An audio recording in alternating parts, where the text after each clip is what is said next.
How's it going, guys? It's C-RadTV at an NXT review from September 26th. Let's get right in. Now, before I start a review, WWE, when they do now their intros, the new intro package they have for their shows and whatnot, I actually don't think it's, I think it's pretty good, decent.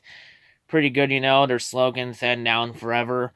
Honestly, the slogan should be thin down forever trash, unless it's NXT. Because NXT is the only good show left. So anyway, to the episode itself, so right into the review. Excuse me. So NXT starts off with General Manager William Regal coming out to the ring. So William says he's close to solving the Aleister Black attack. So tonight, on Unsolved Mysteries, we get one step closer to find out who attacked Aleister Black. But before William could go any further, the Undisputed Era comes out. Adam Cole, Roderick Strong, and Kyle O'Reilly come out. Adam says that William is pretending to be Sherlock Holmes. Oh, movie reference. And then Adam says William needs to do his job and quit. When this be a brawl in the jungle. And then Adam says that William is always keeps changing the subject. And Adam says that Ricochet is ducking him and refusing to face him. Then Adam says he wants his rematch for the NXT North American Championship. And then Roderick Strong tells William that he needs to do something about the War Raiders constantly attacking Undisputed Era. So then William Regal says that the reason Adam Cole hasn't got a rematch is because Adam never asked for one. But William tells Adam that he will get his rematch for the NXT North American title in a triple threat match, including UK champion Pete Dunne, in 2 weeks. So in 2 weeks, we'll have a triple threat for the NXT North American Championship. It will be Ricochet defending against UK champ Pete Dunne and Adam Cole. But hold up, he ain't done yet. Then William Regal says that Roderick Strong and Kyle O'Reilly will defend the NXT Tag Team titles against the War Raiders in 3 weeks on NXT. Because remember, 1 hour, a lot of competition on the roster, only a 1 hour show. Ugh, that was close. So yeah, there's where we go with that. So we really got nowhere with the attack. So continuing on, next up we get a one-on-one match. We get Lars Sullivan versus Vector Orchek. Few highlights of this match. Lars' forearms were good along his power slam and his 3 ragdoll throws. Match ending when Orchek goes out the ring. EC3 comes in and attacks Lars from behind, forcing the DQ. So Lars is going to win the match regardless. So then after the match, EC3 continues the attack for post-match assault, and EC3 forces Lars Sullivan out of the ring and Lars walks away.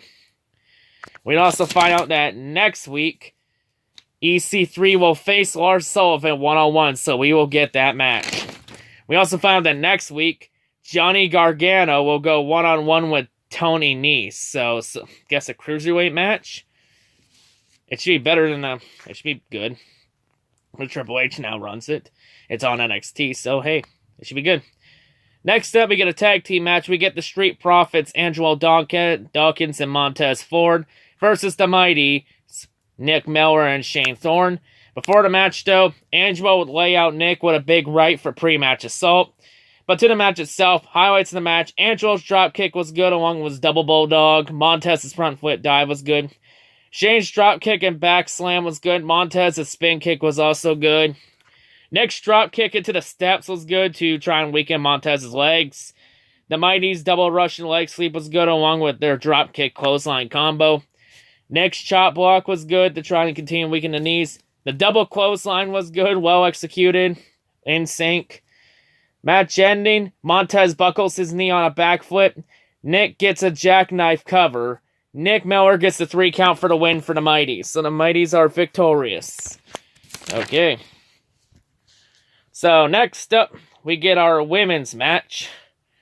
So our women's match is NXT Women's Champion Kairi Sane versus Vanessa Bourne.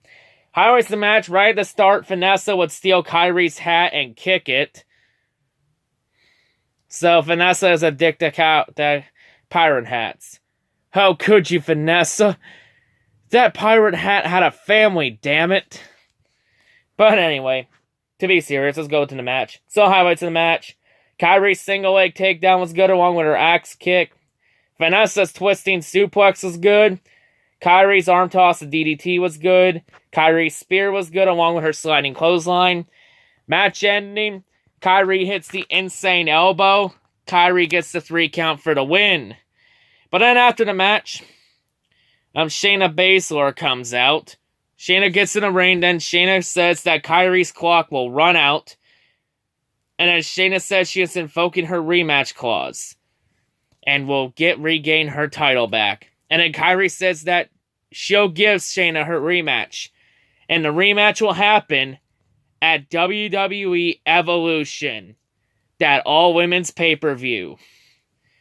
That's going to be a good match. I think Evolution, Evolution has the pieces to be the good pay-per-view this year. Just keep Vince McMahon as far away from it as possible. Keep him away. Let Triple H run the show. We don't need Vince's goddamn toxic to kill it. Yeah. But yeah. And then Kairi says that Shayna will lose. Again. So yeah.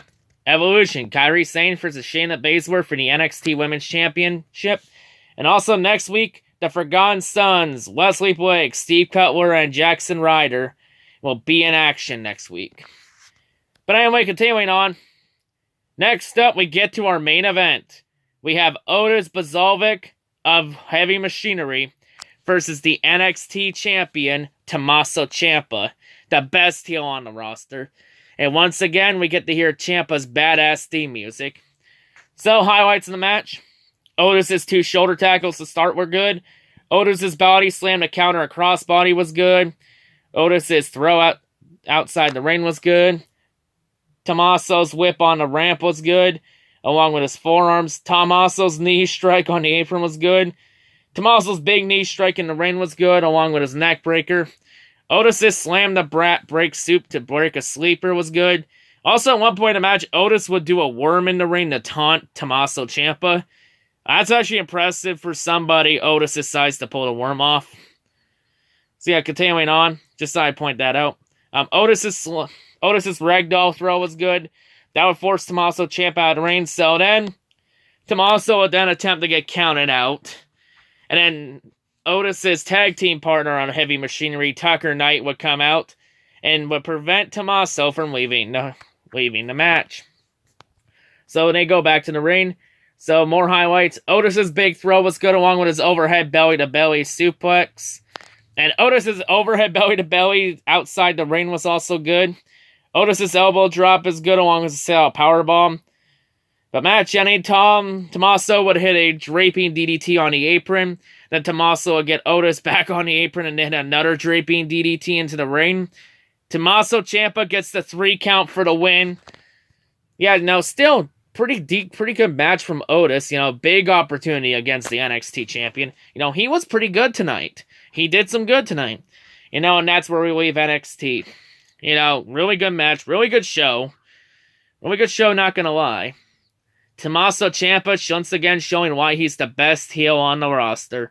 Time and time again. I'm telling you, he's a better heel than The Miz and Kevin Owens. Because how many times has the crowd chanted, "Fuck you, Miz," or "Fuck you, Owens"? 0. How many times has the crowd chant, "Fuck you, Ciampa"? I watched Track After 5. That's how many times. They've chanted a lot. But yeah.